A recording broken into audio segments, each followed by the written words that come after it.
Hello friends, welcome to my channel मायूनुक academy. Friends, हम लोग पढ़ रहे हैं Pride and Prejudice novel by Jane Austen. तो डिटेल्ड चैप्टर वाइज समरी हम लोग इसकी देख रहे थे और चैप्टर 3 मैंने आपको कंप्लीट करा दिया था, यानी 1 2 3 हो गया आपका। ये चौथा चैप्टर है, तो आप अगर आपने अभी तक नहीं देखा है तो उसको देख लीजिए, फिर इस चौथे चैप्टर को देखिए, तभी आपको कहानी समझ में आएगी। एक कहानी के रूप में, एक एपिसोड के रूप में इसको देखते रहिए, समझते रहिए। चलिए हम लोग शुरुआत करते हैं चैप्टर 4 की। चौथा चैप्टर पढ़ने से पहले मैं थोड़ा सा आपको 30 सेकंड में तीसरे चैप्टर में क्या पढ़े थे वो बता देता हूँ। देखिए, तीसरे चैप्टर में यही पढ़े थे कि एक डांस पार्टी का आयोजन किया जाता है, जिसे हम बाल कहते हैं। बाल मतलब डांस पार्टी। तो उसमें बिंगले आता है अपने पूरे परिवार के साथ, उसमें बहनें उसकी रहती हैं, उसके एक दोस्त भी रहते हैं डार्सी, वो भी आता है। और इधर से कौन जाता है? इधर से 5 बहनें जाती हैं, मैंने आपको बताया था। और मिसिस बेनेट भी जाती हैं, जो उन 5 बहनों की माँ हैं। ये सब जाती हैं, एंजॉय करते हैं, डांस होता है। उसके बाद डांस ख़त्म होता है, फिर चौथे चैप्टर की शुरुआत होती है। आफ्टर द बॉल, बॉल के बाद यानी डांस पार्टी ख़त्म होने के बाद, Jane Bennet and Elizabeth Bennet, यानी ये दोनों बहनें हैं, Jane Bennet and Elizabeth Bennet, the two elder sister, जो कि 2 बड़ी बहनें थीं, कंपेयर्ड, ये तुलना करती हैं, दियर असेसमेंट, अपने मूल्यांकन का, ऑफ मिस्टर बिंगले के बारे में। यानी ये दोनों बहनें, चाहे जेन बेनेट की बात हो या एलिजाबेथ बेनेट की बात हो, ये दोनों बहनें मिस्टर बिंगले के बारे में बातें करती हैं, उसका मूल्यांकन करती हैं कि कैसा था, ऐसे कुछ बातें करती हैं।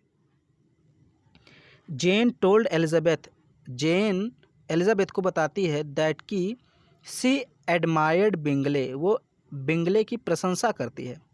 एंड सी वॉज ग्रेटिफाइड, और वो संतुष्ट थी, दैट कि he asked her to dance with him twice.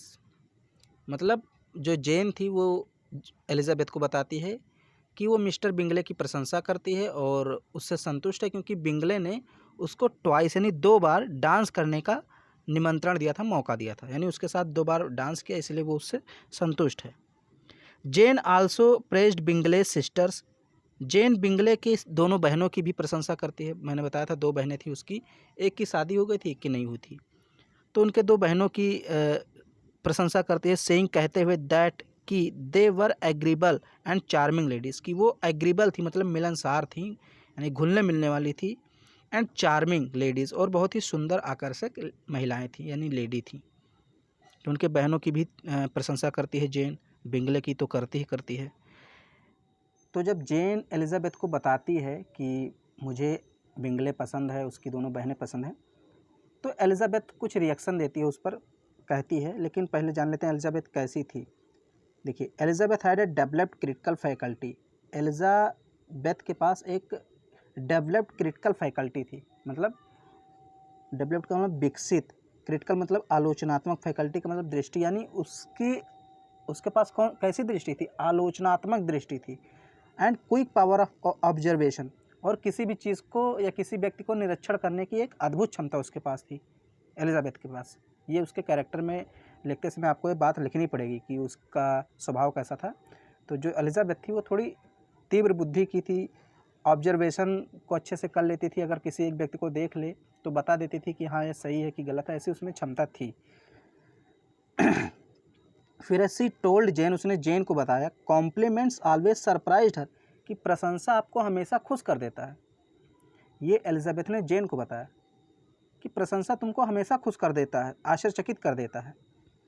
And that, और इसलिए Jane had liked many stupid people, Jane हमेशा मूर्ख लोगों को भी पसंद करने लगती है। मतलब एलिजाबेथ ने बताया कि तुम तो मूर्ख लोगों को भी कभी कभी पसंद कर लेती हो, क्योंकि वो तुम्हारी प्रशंसा करते हैं, तुम आश्चर्य में पड़ जाती हो और उनको पसंद करने लगती हो। फिर देखिए, एलिजाबेथ क्रिटिसाइज्ड, एलिजाबेथ ने आलोचना की जेन की, फॉर लाइकिंग टू मैनी, सभी को पसंद करने की, टू मैनी पीपुल, सभी लोगों को पसंद करने की। मतलब एलिजाबेथ ने जेन को बताया कि तुम तो सभी को पसंद करने लगती हो, तो उसने आलोचना की। And for never seeing fault in anyone, और तुम किसी में गलती नहीं देखती हो, यानी किसी व्यक्ति के अंदर क्या गलती छिपी हो तुम्हें दिखाई नहीं देता, बस तुम सबको पसंद ही करने लगती हो, उसके प्यार में पड़ जाती हो, प्रशंसा करने लगती हो।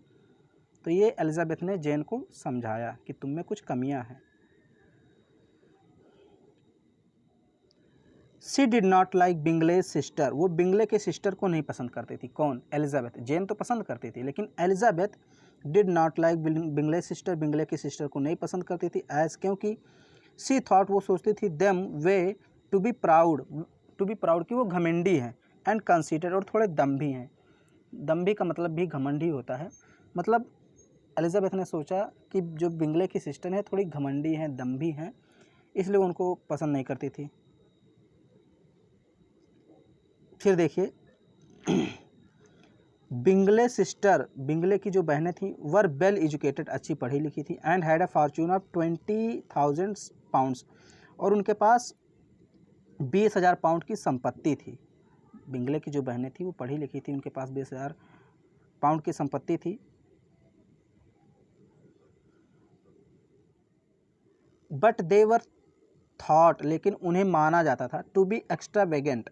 एक्स्ट्रावेगेंट का मतलब होता है फिजूल खर्ची, यानी कि सब लोग मानते थे कि जो बिंगले की बहनें वो अमीर हैं और एजुकेटेड हैं, लेकिन वो एक्स्ट्रावेगेंट है, मतलब थोड़ी सी आप कह सकते हैं फिजूल खर्ची हैं, फालतू पैसा उड़ाने वाली हैं। एंड हैविंग लाइकिंग, और वो पसंद करती थी, फॉर एसोसिएटिंग, मिलना, with only people of high rank, केवल उच्च कुल के लोगों के साथ, यानी ऊंचे पद के जो लोग हैं उन्हीं के साथ वो मिलती जुलती थी, इसलिए उनको घमंडी कहा गया, फिजूल खर्ची कहा गया। एलिजाबेथ ने जेन को बताया कि जो जिन दो बहनों की तुम प्रशंसा कर रही हो वो घमंडी हैं, भले ही एजुकेटेड हैं, लेकिन वो हाई क्लास के जो लोग हैं उनसे ही सिर्फ मिलती हैं। ये सब बातें हुई।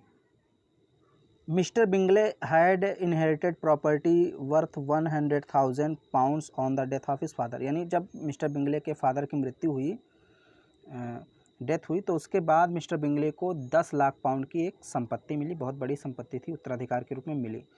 Bingley and Darcy were old friends, Bingley और डार्सी सच्चे पुराने मित्र थे। Darcy liked Bingley for his sweet temper and Bingley admired Darcy for his intelligence, यानी कि जो डार्सी था वो बिंगले के मृदु स्वभाव के लिए उसे पसंद करता था। जो डार्सी था वो बिंगले को किस रूप में पसंद करता, इसलिए पसंद करता था क्योंकि बिंगले मृदु स्वभाव का था। और Bingley admired Darcy, Bingley Darcy की प्रशंसा क्यों करता था? क्योंकि वो थोड़ा बुद्धिमान था, यानी उसकी बुद्धिमानी के लिए उसकी प्रशंसा करता था। डार्सी थोड़ा बुद्धिमान टाइप का था। बिंगले सेड, बिंगले ने डार्सी से कहा, दैट कि he had never met pleasanter people और prettier girls in the life. Bingley ने डार्सी से कहा कि मैंने तो इतने अच्छे लोगों से और इतनी सुंदर गर्ल्स से, प्रेटियर गर्ल्स मतलब इतनी सुंदर लड़कियों से पूरे लाइफ में नहीं मिला हूँ, यानी कि इतने सुंदर लोग आए थे पार्टी में, इतनी सुंदर सुंदर लड़कियाँ आई थी, मैंने तो कभी ऐसे लोगों से नहीं मिला है। ये बिंगले ने कहा। अब डार्सी क्या कहता है सुनिए। But Darcy regarded them as a very ordinary a lot of people, लेकिन डार्सी ने कहा कि अरे ये तो बहुत साधारण लोग थे, तुम काहे इतना मतलब परेशान हो, क्यों इतना उनकी तारीफ़ करे, तो साधारण लोग हैं। क्योंकि शुरुआत में मैंने आपको बताया कि डार्सी घमंडी है, तो कहता है ये तो बड़ी ऑर्डिनरी पीपुल हैं, साधारण लोग हैं। डार्सी अग्रीड, डार्सी ने सहमति दी, यानी कि सहमत हो गया वो, उसने एक्सेप्ट किया, दैट कि Miss Jane Bennet was pretty, कि जो जेन बेनेट हैं वो सुंदर है। बट ही थॉट, लेकिन उसने सोचा, सी स्माइल टू मच, कि वो बहुत ज़्यादा मुस्कुराती है। डार्सी ने क्या कहा कि जेन है ठीक ठाक सुंदर है, लेकिन वो मुस्कुराती बहुत है। Darcy always offended people while, देखिए Darcy always offended people, Darcy को लोग हमेशा एक अलग नज़र से देखते थे, यानी नाराज़ हो जाते थे। डार्सी हमेशा लोगों को ऑफेंड कर देता था, नाराज़ कर देता था। वाइल, जबकि Bingley was favourite among friends, जबकि बिंगले दोस्तों में अधिक पसंद किया जाता था, यानी लोग बिंगले को पसंद करते थे, जबकि डार्सी को घमंडी कह के या अमिलनसार कह के टाल देते थे। तो ये आपका चैप्टर 4 हो गया कंप्लीट। और थोड़ा गला आज नहीं सही है, इसलिए मैं चैप्टर 5 यहाँ पर नहीं कराऊंगा, एक वीडियो में एक ही चैप्टर रहेगा। तो अगर वीडियो आपको पसंद आ रही है तो उसको लाइक कर दीजिए, शेयर कर दीजिए। चैनल पर पहली बार है, चैनल को सब्सक्राइब करना ना भूलें।